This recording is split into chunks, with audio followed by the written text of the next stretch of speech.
Alright, welcome to 3.5, graph using slope-intercept form. The objective is that you can graph using slope-intercept form today.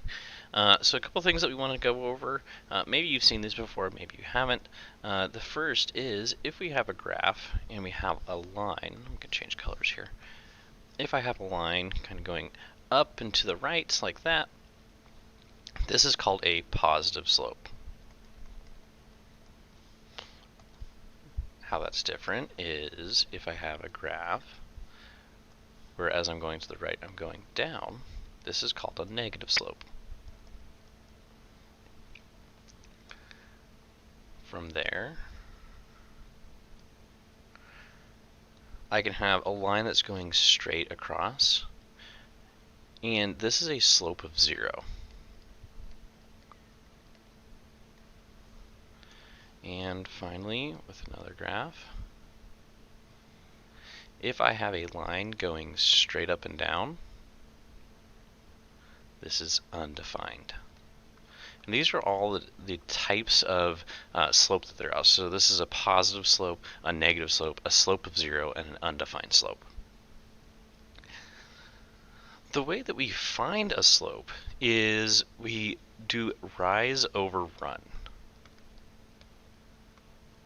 And the way I kind of think about it is I go, you have to stand up before you can start running. So you got to rise before you can run. So rise over run.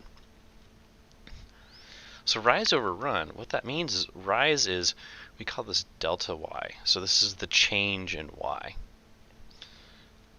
over delta x, our change in x. And you're still probably like, well, I don't really know what that means. And we'll do a couple examples of this. But what this means is the change in y. And so let's say 3 minus 0 over, and I guess I'll give a couple points. If I was at 3, 3, yeah. Actually, no, let me change that number. Let's make this 4. That way we can see the different numbers. 4, 3, and 0, comma 2. Let's do that. So if I have this point, I use this, so I have my y's, my 3 and my 0, and then I do 4 minus 2, and that's going to give me 3 over 2. And this is my slope. So let's try a couple of these. And we'll start off just using graphs, which is kind of nice. See, this one's at -3, -2, 1, 2, 3, 1, 2. Have a point there. 3, 2, 1, 2, 3, 1, 2. So we have this graph. And a way to do this without having to do the math part of it is if you have a graph like this, what I can do is I can count over. I can go, okay, I go 1, 2, 3, 4, 5, 6. And so my run is 6, because that's how much it went across. And then my rise is 1, 2, 3, 4. So my rise is 4. And a couple of things that we want to do is we want to describe the slope. So in describing this, we'd say that this is a positive slope. And then to find the slope, we say that it's the rise over run. So it's 4 over 6, which reduces down to 2 over 3.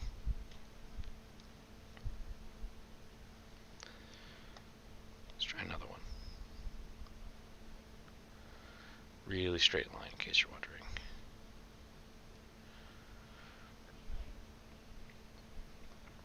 Okay, I'm at 0, 2. And then I'm at 2, -1. And we have a line.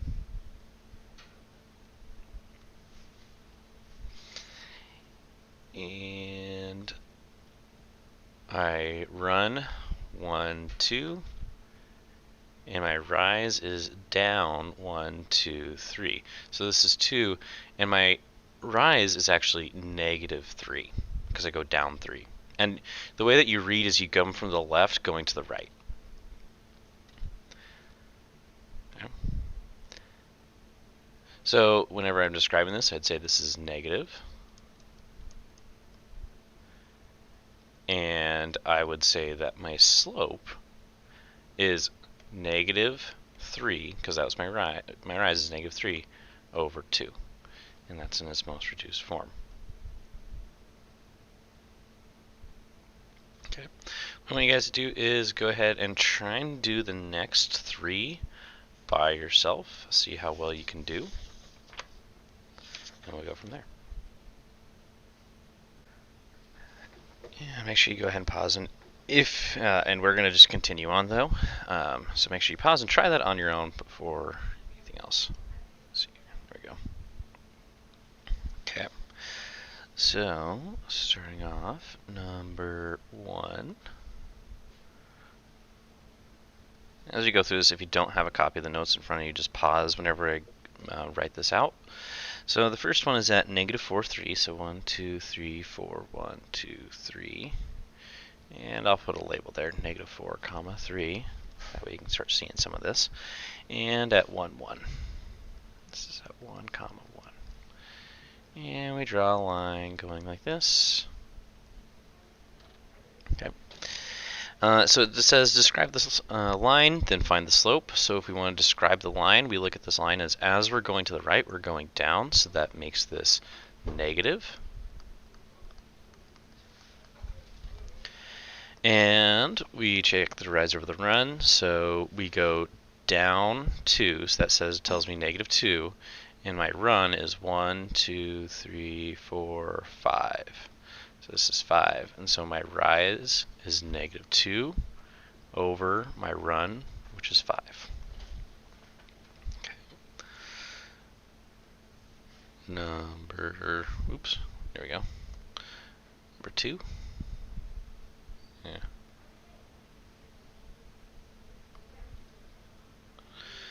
Number 2, we're at negative 3, negative 1. So 1, 2, 3, down 1. And we go to 3, 3, so 1, 2, 3, up 1, 2, 3, put a point. Connect those.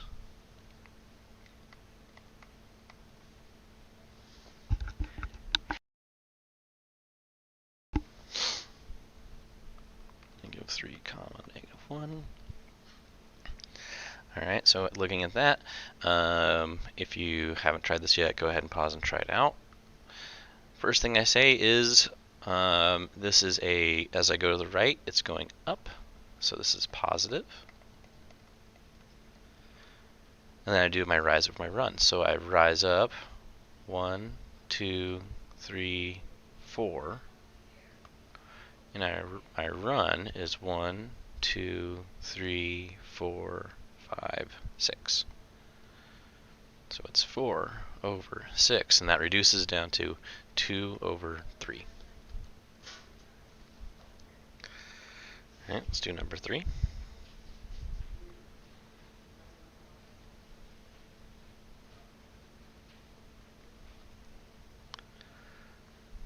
This one's big enough. Alright, so I'm at 2, negative 3. 1, 2, 1, 2, 3. Oops, change my color here. 2, negative 3. And then 5, 4. So 1, 2, 3, 4, 5. 1, 2, 3, 4. So we got a line that's going like this. The first thing that we need to do is we need to describe the line as a positive or a negative. In this case, as we're going to the right, we're going up, so that tells me that it's positive. Then I do my rise over my run. So I'm going to go up 1, 2, 3, 4, 5, 6, 7. And then I go over 1, 2, 3. So I get 7 over 3.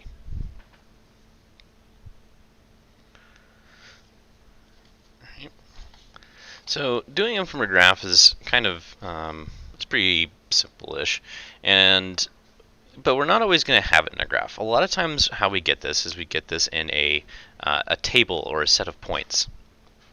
And so the way that we do this, to find the slope, is we're going to use this formula. And so the slope formula is given as this. M equals y sub 2 minus y sub 1 over x sub 2 minus x sub 1. And what these sub numbers mean is they're just used as an identification feature. So that then you can see, oh, this is what we're talking about. We're talking about this specific thing. This is that same formula that I was kind of showing you up above a little bit earlier. So m is going to be your slope. And where that comes into play is whenever we get to the slope-intercept form, and we'll see that here in a minute. So if we're given a table of values, and let's see, let's change this real quick.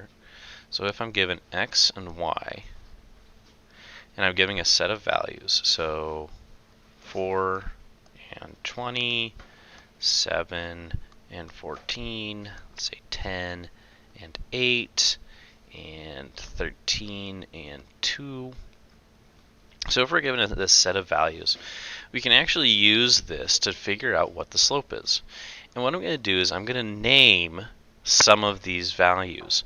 And it's somewhat arbitrary. You can choose any of them that you want to, but you have to use a pair.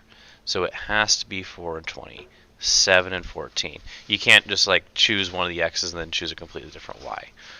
And so I'm going to say, all right, I want this x, this 4, I want this to be x1. And so this 20 becomes y1. And then we're going to make this x2, and I'm going to have 14 be y2. And from this, we can actually calculate what the slope is of this set of ordered pairs. The way that we do that is we do y2 minus y1 over x2 minus x1. And so what I'm going to do is I'm going to plug in some values. So y2 is 14 minus y1, which is 20.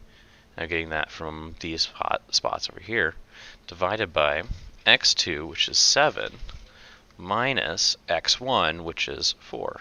And so now I can evaluate this. I go 14 minus 20 is negative 6. 7 minus 4 is 3. And I simplify, and this winds up being negative 2. And so my slope is negative 2. Let's try another one. If I'm given an xy set, and let's see, negative 1, 1, 3, 5, if this is 2, 2, 2, 2. And so what we do here is, again, kind of almost arbitrarily, I'm just going to say this is x1, so this is y1, x2, that makes this y2. And so m equals y2 minus y1 over x2 minus x1, and that equals 2 minus 2 over 1 minus negative 1. So that ends up taking 0 over 2. 0 divided by 2 is 0. So my slope here is 0. And if you think about this graph, this kind of like a little quick sketch, this is just going to go straight across. Because y is 2. Y is always 2. There's not a point where it wasn't 2. Alright, let's try C.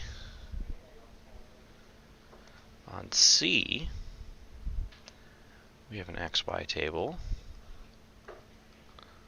where I got negative 3, negative 3, negative 3, negative 3. I got negative 3, 0, 6, 9. And so again, kind of just say this is x1, this is y1, this is x2, that makes this y2. So I go m equals y2 minus y1 over x2 minus x1, which winds up equaling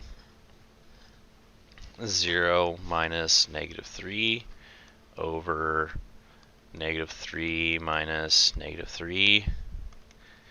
That equals, this ends up being 3 over, this makes 0. And you can't divide 3 by, or any number by 0. What that winds up being is undefined. And so again, thinking of a little like kind of quick sketch of this, is you're going to have something going straight up and down right here. Alright, on your own, try 4 and 5. We are going to continue on though. So make sure you pause that and try 4 and 5 on your own. Alright, so if I'm given an XY table, this one's just sideways, so it just looks a little different.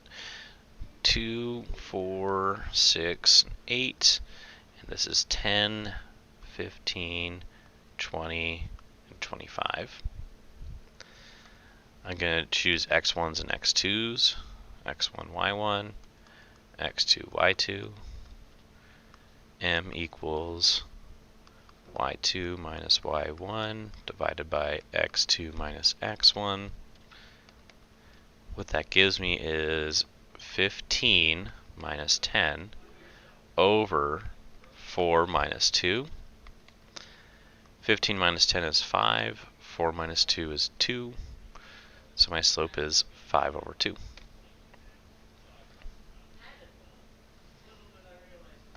Okay. X and Y.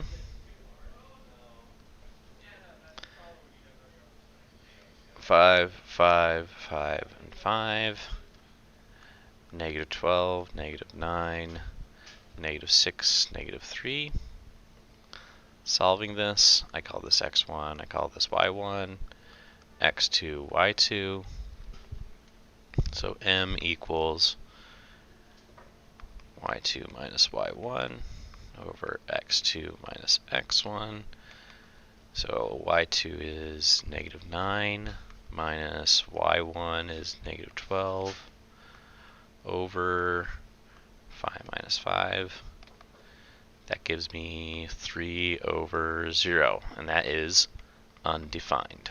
And it is important that you realize that that is undefined.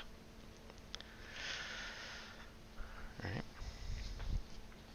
From there, we have the slope-intercept. And what this is going to do is this is going to give us kind of some very important features. And so there's a couple things that we should identify. So a slope-intercept form is given as y equals mx plus b. The reason that's called slope-intercept form is it gives us the slope, if I could spell slope, and the intercept, and the y-intercept to be specific. And so where each one of these is let's just say this one. So m, remember we've seen that over and over again. M is our slope.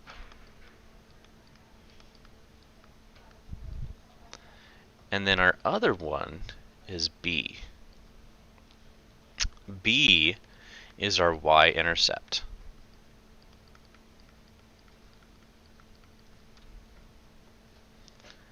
And so what we can do is we can actually use this in order to help ourselves like find the specific things. So if I was given the equation y equals 3x plus 4, or not plus 4, minus 4, minus 4. And I was told to find the slope, I can find that because it's the thing that's attached to your x. And so in this case, the slope is 3. And our b, or our y-intercept, you'll notice in the original equation, and let me hide this so you can see it, it's plus b, but in this one we have minus 4, and so it actually just kind of winds up being whatever follows after. And so in this case, our y-intercept is negative 4. If we look at number 2, we have y equals 6.5. And what you'll find odd here is that we don't have an x. And so what that winds up meaning is that our m is 0, and our y-intercept, our b, is 6.5. Let's look at number 3. Number 3, we have negative 5x, x, minus y equals negative 2. And what's different about this is that it doesn't appear in this not standard form, in this form, this y equals mx plus b form. And so what we need to do is we need to manipulate it so that then it does look in that y equals mx plus b format. And that way we actually get the right information. So the first thing I'm going to do is I'm going to say add 5x to both sides. That gives me negative y equals 5x minus 2. Switch the sign, so divide everything by negative 1. So I get y equals negative 5x plus 2. And so from that, I can say that my m is negative 5, and my b is 2. Number 4, y equals negative 6x plus 1. My m is negative 6. My b is positive 1. Number 5, y equals 8. So my m is 0, and my b is 8. Number 6, x plus 4y equals negative 10. Subtract x from both sides, because this is in that y equals mx plus b format, so I need to manipulate it to make it so it is. So I get 4y equals negative x minus 10. Divide by 4, divide everything by 4. So what I get is y equals negative 1/4 x minus 10 over 4. And I'll reduce that whenever I show my slope and stuff.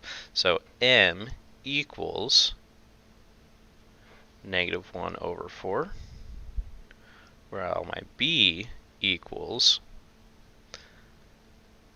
negative 10 over 4, which reduces down to negative 5 over 2.